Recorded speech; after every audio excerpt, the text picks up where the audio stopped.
A Democrat running for the 97th.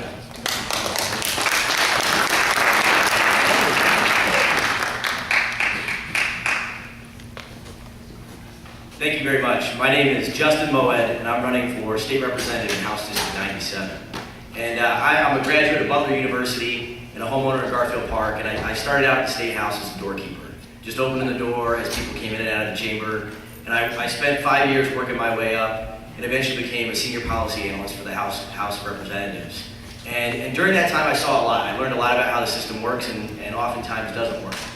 And as I set out in this campaign, I decided I was going to run a campaign a little different than a lot of the negative campaigns we've seen as of late. And I was going to run a campaign that believed in people and believed that people actually care about their community and they want to see it different. And I set out with a campaign that was going to listen, that was going to care, and that was going to act. And since March, I've been knocking on doors, and I've personally been to over 10,000 doors. I've talked to thousands of people on their doorstep. They've invited me into their homes for dinner and had tea on the porch. And I've seen the greatness in people. And as I've been out, I've been bitten by 2 dogs, so I've seen a few bad dogs. But I've had a great time out knocking doors, and I really enjoyed it. And we've got a lot of challenges in our neighborhoods. And from jobs, we need to create jobs on the west side here, and that means investing in mass transit. That means making sure that the West Washington corridor is invested in, that we continue to move that progress forward. That means that we use the vacant and abandoned factory and warehouse space on the west side. And we use that as a way to attract new companies to our side of town. We have a great location here on the west side near the airport, near the interstates and rail, and we can use that as a way to attract new companies to the west side. We've got an abandoned housing crisis in our neighborhoods that we need to address. We're losing $83 million a year in unpaid property taxes from abandoned homes. It's causing crime in theft crime, drug crime, arson. It's a major problem that we need to address.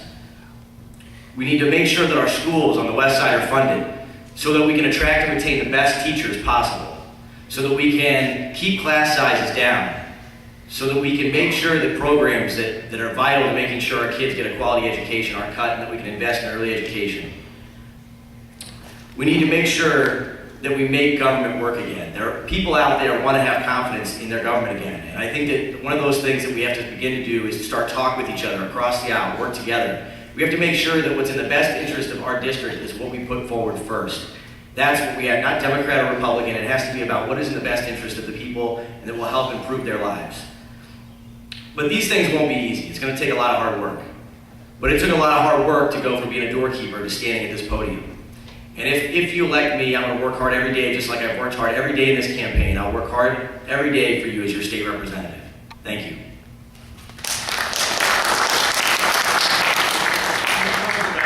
Abandoned houses being a problem in your district.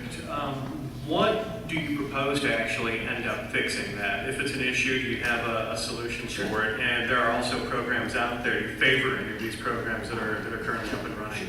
I think that there are 2 tracks we have to take with the abandoned housing problem. I think there are those homes out there that no one's going to invest in to fix up, that we need to make sure that we continue to tear down. Those properties that are problem properties, that are causing the fires, that people are hiding out and doing drugs, we need to make sure that we continue to get more funding into that to tear those down.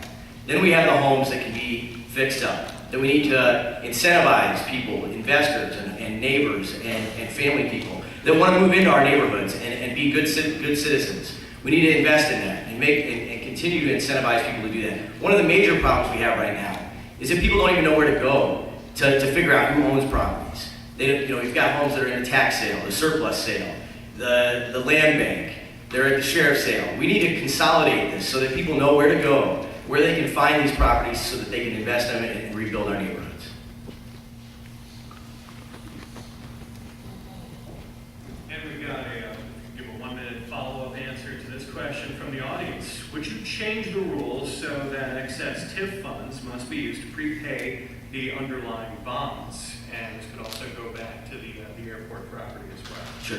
I think TIFs can be a great tool to help incentivize and rebuild parts of neighborhoods and sides of town that we need to invest in and encourage new businesses and to create jobs and clean up areas in our city.